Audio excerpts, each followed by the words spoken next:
Hello friends, I am आरती। आज हम पढ़ेंगे स्पाइना बिफिडा के बारे में। स्पाइना बिफिडा क्या होता है, किन कारणों से यहाँ होता है, इसकी हम आज डेफिनेशन पढ़ेंगे। Types, causes, clinical features, diagnosis and management के बारे में पढ़ेंगे। फर्स्ट देखेंगे हम definition. Spina bifida is a congenital neural tube defect in which there is incomplete closure of the vertebral column and spinal cord during fetal development.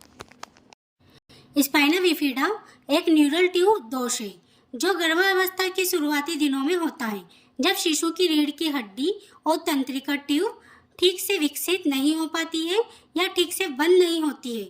इसी condition को हम spina bifida कहते हैं। Types of spina bifida. Spina bifida के प्रकार देखेंगे। पहला है स्पाइना बिफिडा ओकल्टा, सेकेंड है मेनिंगोसील, थर्ड है माइलो मेनिंगोसील। फर्स्ट देखेंगे स्पाइना बिफिडा ओकल्टा के बारे में। Spina bifida occulta is a mild form of spina bifida where there is a small gap in one or more of the vertebra bone of the spine, but the spinal cord and nerves are usually normal. It is often hidden and may not cause any symptoms.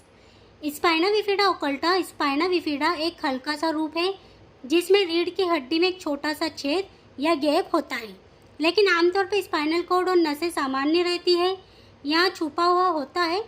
अधिकतर मामलों में कोई लक्षण इसमें दिखाई नहीं देते हैं। सेकेंड है meningocele. The meninges protrude through the spinal defect, fluid filled sac visible. इसमें मेनेंजेस बाहर निकलकर थैली बनाते हैं जिसमें तरल पदार्थ भरा हुआ होता है। मेनेंजेस हमारे ब्रेन और स्पाइनल कॉर्ड की लेयर होती है जो कि उभार के और उभरी हुई दिखाई देती है और इसके अंदर तरल पदार्थ भरा हुआ दिखाई देता है। थर्ड है हमारा माइलो मेनिंगोसील। मोस्ट सीवियर होता है। Both meninges and spinal cord protrude through the defect causing neurological problem. इसमें मेनेंजेस और स्पाइनल कॉर्ड दोनों बाहर की ओर निकल जाते हैं जिससे गंभीर न्यूरोलॉजिकल प्रॉब्लम होती है। कॉजेस ऑफ स्पाइना बिफिडा, किन कारणों से यह होता है। फोलेट डेफिशिएंसी ड्यूरिंग प्रेगनेंसी, गर्भावस्था में फोलिक एसिड की कमी का होना। जेनेटिक फैक्टर, आनुवंशिक कारण भी हो सकता है। एनवायरमेंटल फैक्टर्स, पर्यावरणीय कारण। मैटरनल डायबिटिक ओबेसिटी, इन्फेक्शन और certain drugs, anti conversion drugs. माँ को अगर डायबिटिक है, मोटापा है, संक्रमण मतलब किसी भी टाइप का इन्फेक्शन होना या एंटी कन्वर्जन ड्रग्स का यूज़ करना, इसके कारण भी यहाँ हो सकता है। क्लिनिकल फीचर्स या लक्षण, क्या क्या लक्षण दिखाई देंगे। फर्स्ट है विजिबल सेक या स्वेलिंग ऑन बैक, बच्चे की पीठ के पीछे थैली या सूजन दिखाई देगी। वीकनेस और पैरालिसिस लोअर लिम्ब, दोनों पैरों में कमजोरी महसूस होगा या लकवा भी दिखाई दे सकता है। Loss of bladder and vowel control, urine और मोशन अनकंट्रोल रहेगा। हाइड्रोसेफलस, हाइड्रोसेफलस के कारण सिर का आकार बढ़ा हुआ दिखाई देगा। Orthopaedic problem like club foot, scoliosis, orthopaedic हड्डियों में प्रॉब्लम होगी जैसे क्लब फुट, दोनों पैर अंदर की ओर मुड़े हुए दिखाई देंगे। स्कोलियोसिस, स्कोलियोसिस स्पाइन सीधी ना होकर एक तरफ झुकी हुई दिखाई देगी। डायग्नोसिस या निदान, स्पाइना बिफिडा का पता लगाने के लिए हमें कौन कौन सी जांचें करवाना चाहिए। फर्स्ट है प्रेनेटल। प्रेनेटल में ultrasound, maternal serum alpha fetoprotein test, amniocentesis test.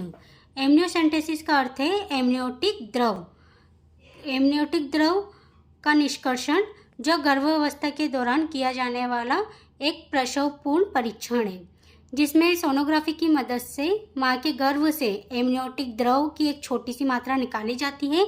इस द्रव के अंदर भ्रूण की क्या होती है, कोशिकाएं पाई जाती है जिनका विश्लेषण करके डाउन सिंड्रोम, स्पाइना बिफिडा जैसी आनुवंशिक और गुणसूत्र से संबंधित विकृतियों का या संक्रमणों का पता लगाया जाता है। सेकेंड है postnatal. Postnatal physical exam, MRI, CT scan. जन्म के बाद शारीरिक जांचें करवाते हैं जैसे कि MRI या CT स्कैन। मैनेजमेंट, क्या क्या मैनेजमेंट करेंगे। फर्स्ट है मेडिकल मैनेजमेंट। मेडिकल मैनेजमेंट में folic acid supplementation before and during pregnancy, pregnancy के पहले फॉलिक एसिड देना स्टार्ट कर देते हैं। एंड प्रेगनेंसी के दौरान भी फॉलिक एसिड दवाइयाँ प्रेग्नेंट लेडी को देते हैं। Hydrocephalus treatment with shunt surgery, hydrocephalus का ट्रीटमेंट भी स्टार्ट करते हैं। Antibiotic for infection prevention, antibiotic दवाइयाँ देते हैं इन्फेक्शन को कम करने के लिए। Secondary surgical management, surgical management में प्रेनेटल सर्जरी, प्रेनेटल सर्जरी में जब बच्चा गर्भ में रहता है तब उसकी सर्जरी की जाती है, माँ के गर्भ के अंदर ही। Surgeons operate on the pregnant mother uterus to repair the baby spinal cord before D26 weeks of pregnancy. Surgery माँ के गर्भाशय के अंदर की जाती है। इस प्रक्रिया में डॉक्टर बच्चे की रीढ़ की हड्डी को गर्भाशय के अंदर ही ठीक करते हैं।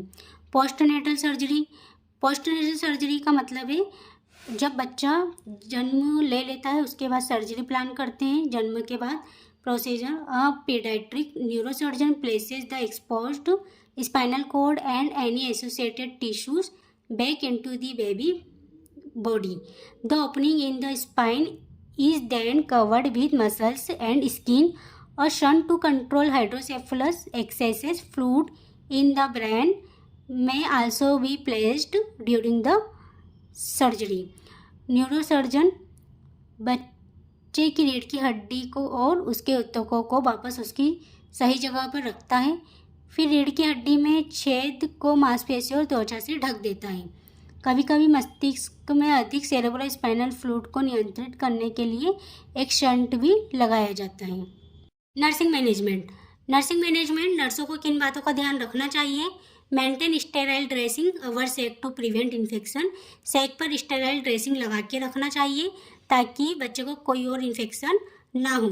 Position, prone position to avoid pressure on sac, बच्चे को पेट के बल ही लेटा के रखना है ताकि थैली पर किसी भी टाइप का प्रेशर या दबाव ना पड़े।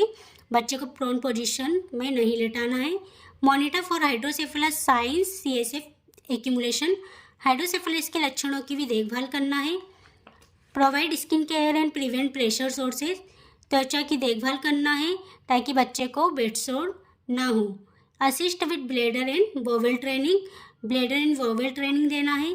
Educate parents about long term care and rehabilitation, माता पिता को सलाह देना है बच्चे की देखभाल अच्छे से करे, बच्चे को समय पे दवाई दे, बच्चे को गुड न्यूट्रिशन डाइट दे और डॉक्टर से फॉलोअप लेते रहे। यह था हमारा आज का complete topic spina bifida. Thank you class. अगर मेरा वीडियो पसंद आया है आपको तो please like, share and subscribe करें। Thank you.